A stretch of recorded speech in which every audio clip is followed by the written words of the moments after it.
June 9th, 2020. So one of my goals for 2020 is to be completely self-sufficient in cryptocurrency. What do I mean by that? So by the end of 2020, going into 2021, I want to be able to pay all my bills with crypto. And all the money that I have from my job left over, I can put into my bank account, I can put into savings, or I can put into investments for the future.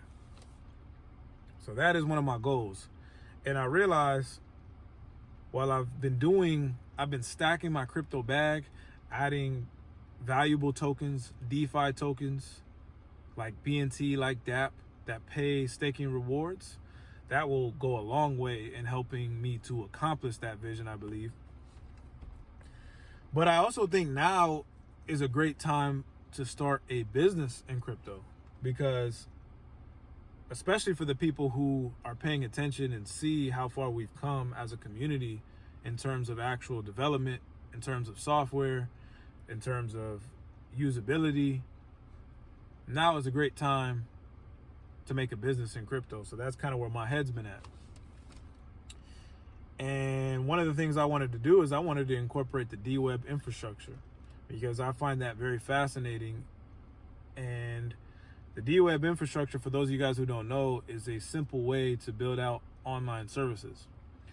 Anybody can sort of use the Deweb tools and build out their own online services, and you don't have to, no longer do you have to pretty much have a gigantic team to do it. I can market my own product that somebody else can operate and that somebody else can develop.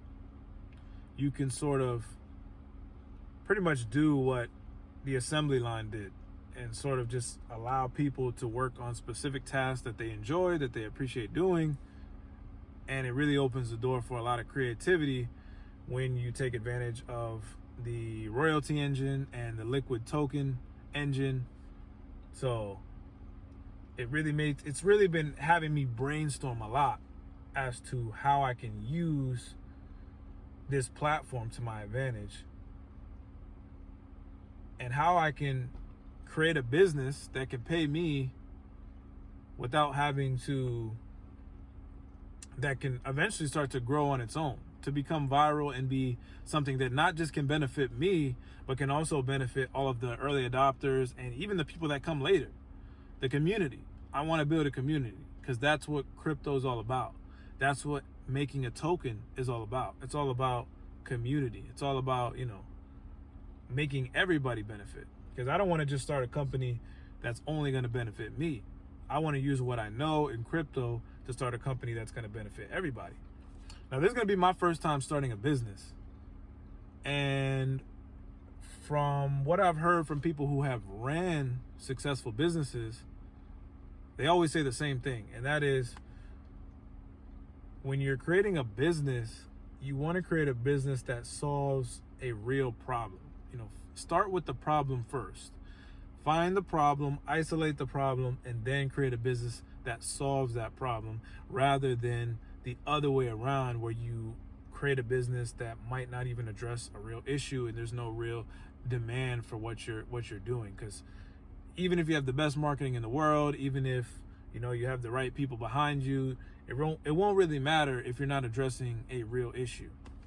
And the best businesses address real issues. They have real demand. So the idea that came to my head is this: if I could get a developer to build a app that you could use, a simple DeFi app, because I'm all about DeFi, that you could use as a savings account.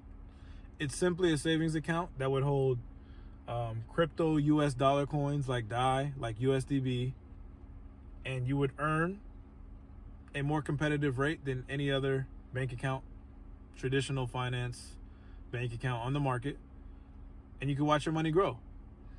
And that's literally the basics of it. It's just a savings account, but on top of that, you can link it with this whole market of liquid tokens, right? So the iTech token, I created the iTech token, and the iTech token right now doesn't have a whole lot of usability.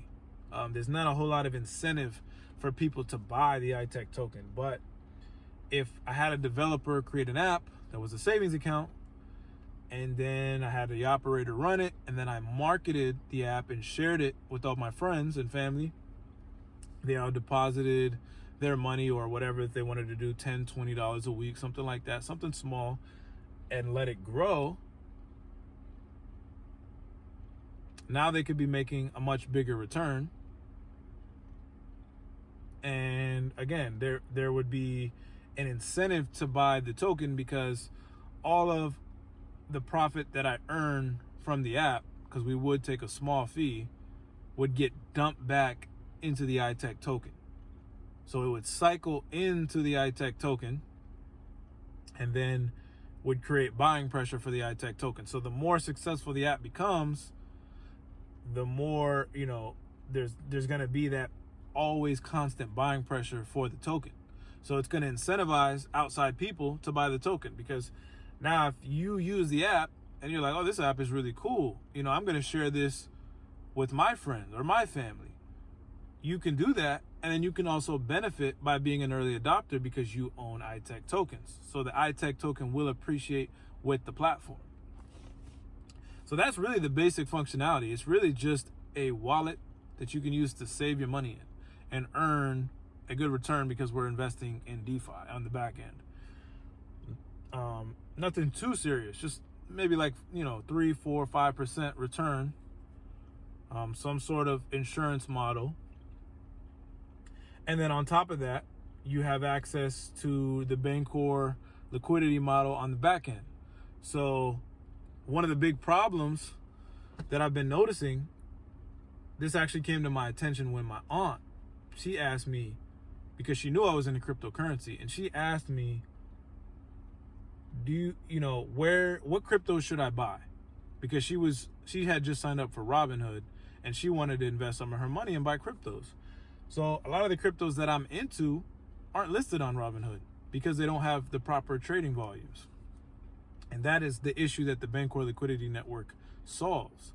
So a lot of the tokens that I wanted her to buy, she couldn't buy because they weren't listed on Robinhood. And for her to get the tokens that ultimately I wanted her to get, it would have been a lot more of a hassle for her to do. So literally just incorporate, the Bancor liquidity protocol inside the app and allow you to convert, allow users of the app to convert to whatever crypto they want inside the network. And then you have, the main cryptos in one section, and then in the other section you have sort of the low, small cap cryptos, but there's still more businesses. And then another section of cryptos that are just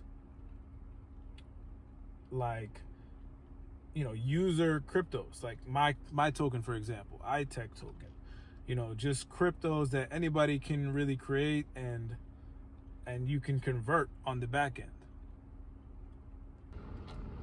So yeah, guys, that's pretty much where my head's at. If you're watching this video and you are a software developer and you think you can build a simple savings app that earns a couple, like maybe 2, 3, 4% and has insurance, definitely let me know. I'd love to link up, work together. I'd love to market something like that, buy a domain and market something like that. And yeah, definitely let me know.